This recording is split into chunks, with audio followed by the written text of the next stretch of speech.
Buenas noches, ¿cómo está? 26 de febrero de 2010. Juan Andrés Fontaine escribe su última columna en el diario La Segunda. Dice: columna de despedida de Juan Andrés Fontaine, futuro ministro de Economía. Dice: el desafío. Escribía la columna, o terminaba de escribir esta columna después de 12 años. Un año y medio después, defenestrado el gobierno de Sebastián Piñera, da una entrevista al diario La Tercera y dice que habla de su sucesor, Pablo Longueira, y dice: creo, para mi sorpresa, Pablo Longueira ha comenzado a perfilar un retorno a la vieja derecha, una derecha cortoplacista, relacionada con vestirse con los ropajes social cristiano o socialista, y bastante sujeta por su cortoplacismo a la necesidad de complacer a los grupos de interés, a los grupos de presión, que en el momento están siendo relevantes. Leo una entrevista de fines del año pasado, dice: si hubiese sabido que el alza transitoria del 20% se estimaba permanente, no lo habría firmado. Juan Andrés Fontaine, exministro de Economía, nos acompaña esta noche. Buenas noches. Buenas noches, Tomás. Despedida. No voy a decir que fue debut y despedida, porque un año y medio es bastante también en el servicio público. Fue intenso, 24/7. ¿Cómo fue esa reunión con el presidente Sebastián Piñera, que le dicen: ministro, para la casa? No fue una reunión, fue por teléfono. Fue por teléfono. Fue una sorpresa. ¿Por teléfono? No, sí, ni siquiera por teléfono. Le agradeció personalmente. Fue muy cordial, me agradeció mucho mi aporte y me expresó su convencimiento de que yo había hecho una labor que le parecía correcta, positiva, pero que necesitaba un espacio en el gabinete para Pablo Longueira, líder de la UDI, y bueno, yo no soy UDI, no soy Renovación Nacional, no tengo partido, soy simplemente un técnico al servicio del país, y bueno, naturalmente... Pero podrían haber sacado a otro, lo sacaron a usted. Ahí fue por teléfono. Bueno, yo me lo explico, porque porque una reunión habría sido visible para la prensa que estaba encima. No necesariamente, usted sabe que por la moneda se puede entrar por distintos lados. Sí, pero la moneda es porosa. Fue ingrato. Créame que es porosa. Fue ingrato. Sí, claro que fue sorpresivo. Ingrato. Sí, claro que fue sorpresivo, fue ingrato, pero cuando uno está en estos tipos de trabajos, uno tiene que estar preparado para eso, así que no me quejo. ¿Pero fue una mala señal? Yo creo que fue una señal inquietante para en general el país, el hecho de que se sustituyera un ministro técnico en una labor técnica por un ministro político. O sea, el economista en la cartera de Economía para afuera para que entre un político. Claro, eso yo me llamó la atención. Pero en fin, me imagino que el gobierno habrá sopesado los costos y beneficios de la decisión que tomó. ¿Le sigue llamando la atención? ¿Me sigue llamando la atención qué? Este reemplazo, porque le llamó la atención en el momento, pero con el correr del tiempo, viendo la actuación de su sucesor, lo que ha pasado, ¿le sigue llamando la atención o se ha tranquilizado? Yo creo que mi sucesor ha avanzado la agenda que yo dejé perfilada, y en ese sentido tengo buena opinión de eso. Creo que se ha avanzado en la preparación técnica de los distintos proyectos. El equipo es más o menos el mismo. Por ejemplo, en la agenda de impulso competitivo se cumplió en el plazo que nosotros habíamos previsto de un año, 80% del envío de los proyectos y de los reglamentos. Pero claro, yo creo que probablemente ahora, para precisamente lograr que el Congreso apruebe las distintas iniciativas, se va a requerir quizás más liderazgo en esta dirección por parte del propio ministro de Economía y de los demás ministros, porque muchas de estas... O sea, me está diciendo que da lo mismo que estuviera usted o que esté Longueira. ¿Eso dije? En el fondo, se ha aprobado todo, sigue funcionando tal cual, el programa entonces da como lo mismo. A lo mejor. O sea, ya no está perplejo ni sorprendido, está tranquilo. Yo creo que se ha avanzado en la dirección correcta. Siempre uno puede objetar la velocidad, siempre puede objetar ciertas desviaciones de la dirección, pero en fin, así es la vida. Bueno, otros podrían decir... No me corresponde en todo caso a mí hacer una evaluación de la gestión de mi sucesor. Otros dirían que el impulso parlamentario es mejor un ministro político que tiene más contacto con los parlamentarios y que a lo mejor Longueira lo haría mejor que usted. Es posible. ¿Sí? Es posible. Yo en todo caso, en mi gestión, tuve una excelente relación con los parlamentarios, logré avanzar los proyectos que estaban en el Parlamento, que presenté al Parlamento en buena forma, de manera que no sentí que ese fuera un problema. A ver, ¿se arrepiente de estas palabras o no? Pablo Longueira comenzó a perfilar un retorno de la vieja derecha, aficionada Una derecha cortoplacista aficionada a vestirse con los ropajes socialcristianos socialistas y bastante sujeta por su cortoplacismo a las necesidades de complacer a los grupos de interés, a los grupos de presión que en el momento estén siendo relevantes. No, esa fue una reacción a ciertas declaraciones que había hecho Pablo Longueira en esos días y que indicaban algo del tipo de lo que yo estoy planteando en esa entrevista. Creo que digamos, con el tiempo se ha matizado sus posiciones. Creo que bastante, en mi opinión. Bastante, en mi opinión. Ahora, lo que sí, de lo que sí creo que la forma en cómo quedó expresado eso, tiene un matiz personal que yo en ningún caso quise darlo, porque no creo que sea solamente un tema específico de don Pablo Longueira. Esto yo creo que es más general. O sea, creo que en el sector de la alianza, que parecía muy monolíticamente comprometido en un camino de desarrollo en base a economía de mercado, economía abierta, competitiva, y creo que es lo que nos puede llevar al desarrollo, creo que ha habido, a lo largo de estos últimos 2 años, han aparecido bastantes más dudas, vacilaciones, caminos alternativos dentro del sector. ¿Quiénes son las personas de la actualidad de la duda? No creo que valga la pena nombrar personas, pero creo que en general ese problema ha estado presente. ¿Sabe que a veces vale la pena nombrar las personas? Son dirigentes políticos, a veces para sí, aclarar las cosas. Otras veces no. No quiere.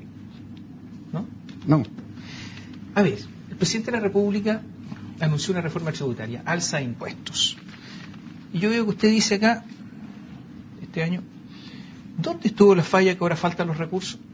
Y se hace una larga pregunta y cuestionamiento. Pero ¿cómo financiar el programa de gobierno incluyendo un fuerte aumento de educación, un alza en 50% de las subvenciones, dice usted, más los gastos asociados a la reconstrucción? Está el dinero. Resulta que incluso para disminuir el déficit con que terminó el gobierno anterior, y dice que con el crecimiento había fondos suficientes y que incluso había que bajar el gasto público, que no era necesario seguir con el gasto que teníamos. Entonces no se explica usted qué es lo que pasó, qué cambió. Esto lo dijo usted el 18 de marzo del 2012, estamos a fines de mayo. ¿Se contestó o le contestaron la pregunta?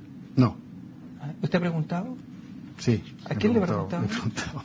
Pues ahí está. No, pero esto es una pregunta pública, pero usted es economista y está en permanente contacto con el gobierno. Ese ha sido mi gran reparo a la idea, la iniciativa ya legal, proyecto que está bien en el Congreso, de subir el impuesto específicamente a las empresas. Porque lo que yo creo que ese impuesto, en general los impuestos y en particular los impuestos a las empresas, son un instrumento clave para el desarrollo económico. Influyen sobre la inversión, sobre el ahorro, que es como se financia la inversión, y la inversión es la que crea trabajo y la que permite hacer crecer al país. Entonces, creo que el definir cuán pesado o no es ese impuesto es tan importante que solo puede subirse si hay razones muy justificadas en base a una evaluación de los recursos de que dispone el fisco ahora, lo que se espera que se disponga a futuro y hacia dónde se van a gastar. Pero usted firmó una ley que aumentaba los impuestos. Creo que lo que ocurrió en el programa fiscal que se definió inmediatamente después del terremoto, un día después de cuando yo escribí esa columna, entre paréntesis, el plan fiscal que se definió entonces y que fue refrendado, por ejemplo, en septiembre del año pasado, cuando se presenta la ley de presupuesto para este año, no contemplaba este aumento de impuestos y sí contemplaba muchos de los reforzamientos necesarios, importantes, prioritarios, en mi opinión, de los gastos de educación y otros rubros. Entonces, yo me pregunto... ¿Firmó un alza de impuestos? Sí, firmé un alza de impuestos con un fin muy específico, que era facilitar el financiamiento de la reconstrucción después del terremoto. Era una alza temporal de impuestos, los impuestos subían para las empresas, para aportar a ese financiamiento, bajaban otros impuestos gradualmente y al final del periodo presidencial del presidente Piñera los impuestos terminaban más bajos que lo que eran inicialmente. Y yo creo que ese es el camino para generar mejores condiciones para la inversión y para la creación de empleo y para el crecimiento económico. Bueno, no, yo no sé qué sentido tiene a esta altura arrepentirse o no. Yo sí la firmé pensando que era una alza temporal de impuestos. Tiene un sentido, que si volviera atrás no haría lo mismo. Yo firmé esa ley pensando que era una alza temporal de impuestos. Creo que dada el devastador terremoto que habíamos tenido y la magnitud del esfuerzo de reconstrucción que teníamos por delante, me pareció que era una solución aceptable, no era la que yo habría preferido, pero era aceptable. A ver, los impuestos es algo esencial, ¿no es cierto? Yo creo que son esenciales, es un instrumento sumamente importante. Es una viga fundamental de la economía, ¿no es cierto? Un instrumento sumamente importante para el crecimiento. ¿Le solucionó el presidente Sebastián Piñera al proponer un aumento de impuestos? No, sin esto tampoco... Él es economista, así que sabe de lo que está hablando. Estos no son temas religiosos en que aquí haya como los a favores de bajar los impuestos. No, o sea, esto es un tema de en qué momento, por ejemplo, en el caso del terremoto, yo creo que había razones que justificaban bueno, pero por eso le pregunta, le desilusiona. La pregunta que hice yo en esa entrevista que usted tiene ahí sobre la mesa en marzo es ¿qué justifica subir los impuestos hoy? Y todavía no he encontrado una buena respuesta. Lo que he visto al contrario es que desde entonces se confirmó que el año pasado la recaudación tributaria de impuestos fue muy superior a lo que se esperaba. Salieron recién los resultados fiscales de los primeros 4 meses de este año. Sigue siendo cierto que los ingresos fiscales están muy por sobre lo que se esperaba. Entonces, yo creo que no me parece que esté bien justificada el alza de impuestos. ¿Y por qué me preocupa, Tomás, por qué me preocupa este problema? Porque creo que si se empiezan a subir los impuestos sin buenas razones claramente justificadas, se desanclan las tasas de impuestos. Empiezan a subir porque cualquier político se le ocurre y crea un ambiente y empiezan los twitters o que se va a crear el ambiente que es necesario subir los impuestos. Y eso significa, obviamente, recargar los costos de las empresas, hacerlas invertir menos y crear menos empleo. Vamos a hacer una pausa, pero yo voy a dejar la pregunta planteada. Yo no sé si el presidente se maneja porque los twitters están diciendo determinada cosa, o usted está sugiriendo eso. Y ha abandonado su calidad de economista, el presidente es economista, por otro tipo de condición. Volvemos en un instante. Juan Andrés Fontaine, ex ministro de Economía, nos acompaña esta noche, que es una pregunta pendiente. Bueno, ¿el presidente está actuando como político o como economista después de todas las razones que ha dado en materia de reforma tributaria? Bueno, el presidente es un político. ¿Cómo está actuando? Es gobernante, tiene que hacer política. Está bien, pero tiene que basar sus decisiones en lo que él siente. Usted acaba de decir que le tiene miedo, a los políticos, que a los Twitter. Ojalá políticos no. ¿Cómo está actuando a su juicio? ¿Como economista, con racionalidad económica o racionalidad política? Yo pienso que en este puesto era a propósito de la discusión tributaria. Yo creo que no ha habido una buena justificación económica para la reforma ¿Usted ha vuelto tributaria. a conversar con él o no? Creo que lo que sí tiene mucha importancia, tanto económica como política, como social, es reforzar la inversión en educación.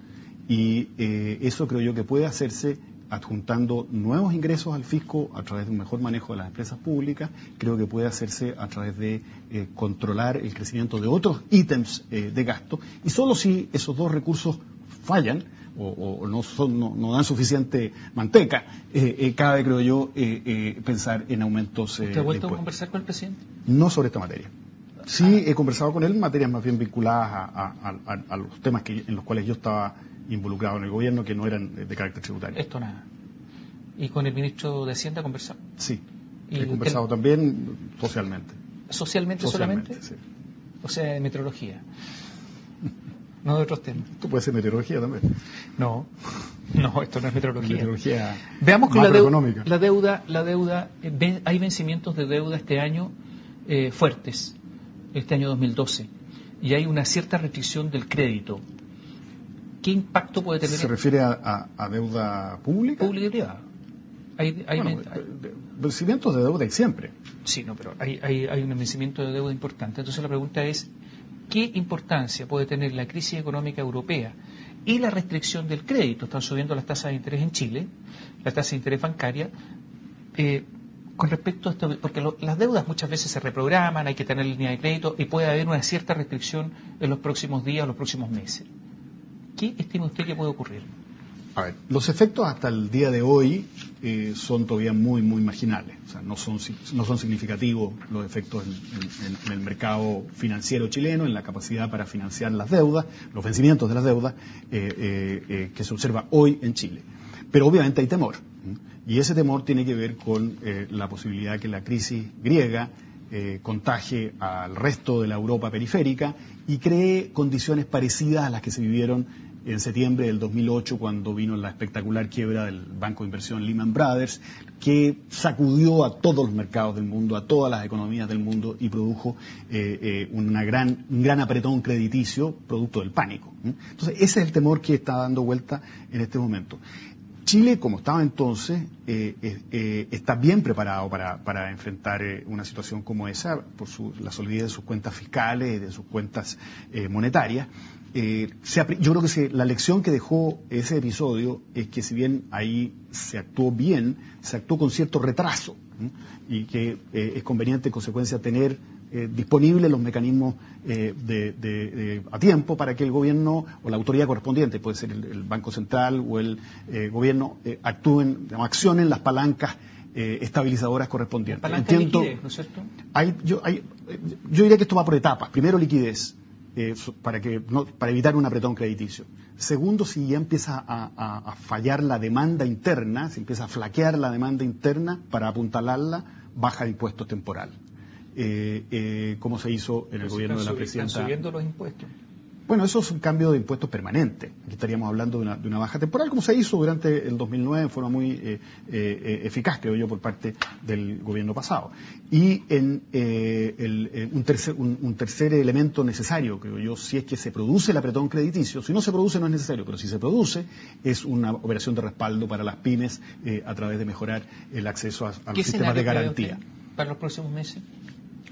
El escenario está en este momento difícil. Creo yo que el mundo entra a un camino pedregoso, con Europa en recesión, que puede ser más o menos aguda, dependiendo cómo se desarrollen los acontecimientos en Grecia y España, con Estados Unidos creciendo, pero todavía a marcha lenta, muy agobiado por la deuda, y con China, que ha sido tan importante para el mundo y para nosotros, porque influye mucho sobre el cobre, también creciendo en forma un poco más moderada. ¿Grecia se sale del euro?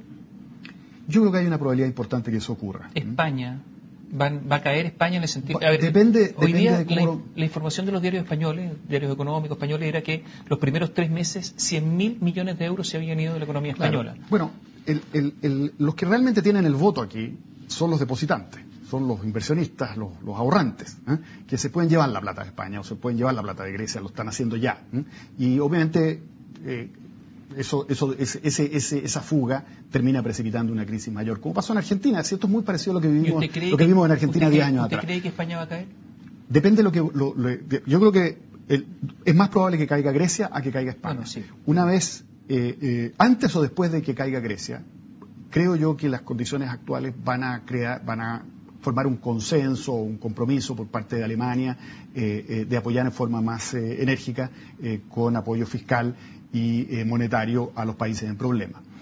Es difícil hacerlo para Alemania porque el endeudamiento ya es muy alto, de manera que aunque lo hagan, eso no va a impedir que haya recesión, no va a impedir que haya inflación a futuro, que haya depreciación de la moneda europea. O sea, igual va a haber problemas, pero creo que ese es un camino, por lo menos en el corto plazo, menos costoso que la estampida, por así decirlo, de países saliéndose del sistema monetario europeo. El ambiente económico ayer recibió un golpe, también el Palacio de la Moneda, cuando se anunció por parte de Colbún que no iba a hacer suspendía indefinidamente la presentación del estudio de impacto ambiental para la línea de transmisión de Hidroaicén. ¿Qué efectos puede tener esto? ¿Esto es en serio o es una pataleta? Volvemos en un instante. La pregunta quedó pendiente.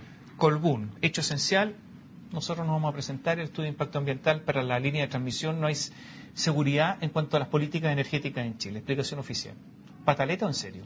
No, yo no puedo sino suponer que es en serio. Colbún es una empresa abierta que tiene muchos accionistas, que tiene muchos contactos con el mercado nacional y mundial. Y se ha hecho mire que la Polar era en serio y hay un montón de cosas que eran serias. No, pero aquí hay una comunicación oficial del directorio que obviamente no puede sino ser tomada en serio. Yo creo que es una señal de cansancio respecto de una percepción de falta de claridad en las reglas del juego para la inversión en el sector eléctrico.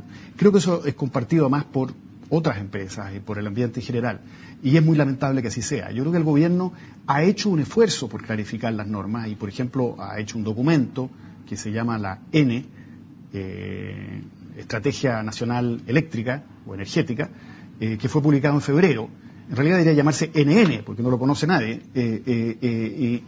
y ese documento aclara algo el campo, pero creo yo que deja todavía muchas ambigüedades que están rechazando la aprobación de los proyectos. Yo veo este hecho esencial y lo encuentro contradictorio, porque dice que quieren inversionistas extranjeros, alguien que suspende un proyecto. Esa palabra me encanta, indefinidamente, cuando en estas cosas no hay nada indefinido, pero está bien. No invita a inversionistas extranjeros a los que hay que seducir, decir que vamos a hacer las cosas, que vamos a ganar plata. Es muy raro el hecho esencial, yo lo encuentro contradictorio total. No lo entiendo, en serio. Entonces lo veo ahí, yo encuentro pataleta. Yo no conozco presión indebida. No conozco los detalles de la decisión de Colbún. Lo que sí sé que este es un proyecto crucial, que significa, si se hace, alrededor de 30% de la generación eléctrica que nosotros tenemos en este momento. Si se agrega el proyecto de Río Cuervo sería 40%, y en consecuencia estamos hablando de algo que es sumamente importante. Chile necesita energía, necesita invertir para crecer, y en consecuencia yo creo que este es un tema que hay que tomarlo en serio. ¿Qué falta de seguridad? Hidroaicén ganó en la Corte, Río Cuervo ganó en la Corte, Castilla se está resolviendo y en un hecho inusual, el presidente de la Sala de la Corte Suprema llama a las partes cuando tienen que fallar a una conciliación porque dice no es bueno que no se haga, o sea, da una opinión. Entonces, digo, ¿qué tanto?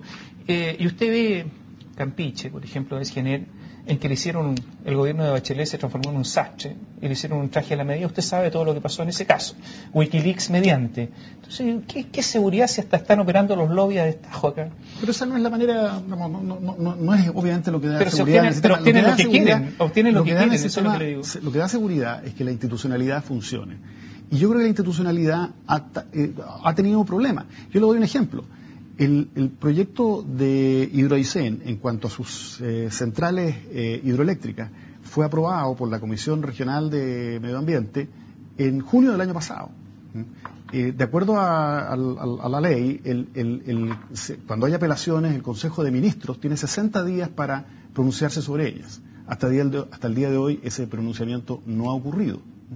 Es cierto que entre medio hubo un proceso judicial que introduce una cierta demora, pero ha habido tiempo de más para que la autoridad política, que es superior, que es el Consejo de Ministros correspondiente, se pronuncie sobre este proyecto de crucial importancia, ya sea a favor o en contra, según una de estas, o para revisar obviamente las objeciones que haya y a lo mejor es necesario ponerle más exigencia al proyecto. Pero lo importante es que haya un pronunciamiento luz roja o luz verde. Y aquí nos quedamos con la luz amarilla. Entonces, eso es, creo yo, lo que cansa a los inversionistas. Y me imagino que este hecho esencial es un reflejo de eso. No hay un mea culpa, convencer a la ciudadanía, convencer a la comunidad de Aysén, decir que van a tener energía más barata y que no van a tener solo externalidades. Yo veo al grupo Mate decir aquí falta consenso. ¿Ellos han permitido algún consenso? Ha habido un proceso largo de evaluación de impacto ambiental en que están los compromisos, la condición de energía barata está en la autorización. No está. Sí, está en la autorización del Consejo Regional. Pero no hay ninguna decisión, no hay ninguna fórmula, no hay nada, hay solo promesas, no hay nada. No, pero es condición. Pero no hay nada. Es condición de la resolución de calificación ambiental. Pero es una resolución que permite construir la obra. Y usted sabe que en Chile los hechos consumados operan. Pero tiene que cumplirse la condición. No hay nada. Pero en fin, yo lo que... No se sabe ni siquiera cuánto van a pagar por el kilowatt-hora. No se sabe. Bueno, digamos, todavía hay mucho que definirse. Este es un proyecto que le queda mucho tiempo todavía para... Si todavía no está, o sea, lo más importante que es la línea de transmisión todavía no está aprobada, digamos. Así que todavía falta mucho, pero yo creo que a lo que voy es que la falta de claridad en las reglas del juego, la falta de una operación rápida, clara, nítida de la institucionalidad es lo que está demorando las inversiones. Nosotros necesitamos mucho más energía, necesitamos más inversión para crear empleo. Con el mundo afuera en problemas, precisamente hay otro tema complicado, que es cómo se van a financiar estos proyectos. Y en consecuencia, mayor razón para tener con la mayor celeridad claro este panorama. Se nos fue el tiempo. Última pregunta, ¿sí o no? ¿Está de acuerdo con que se pague o no se pague en los estacionamientos en los malls? Me tiene sin cuidado. ¿No? ¿Ah, sí? No creo que sea un problema de importancia nacional. Algunos dicen que es de importancia en términos de libertad de empresa. Digamos, la señal de introducirse o intrometerse, digamos, en las políticas de precios de las empresas me parece preocupante.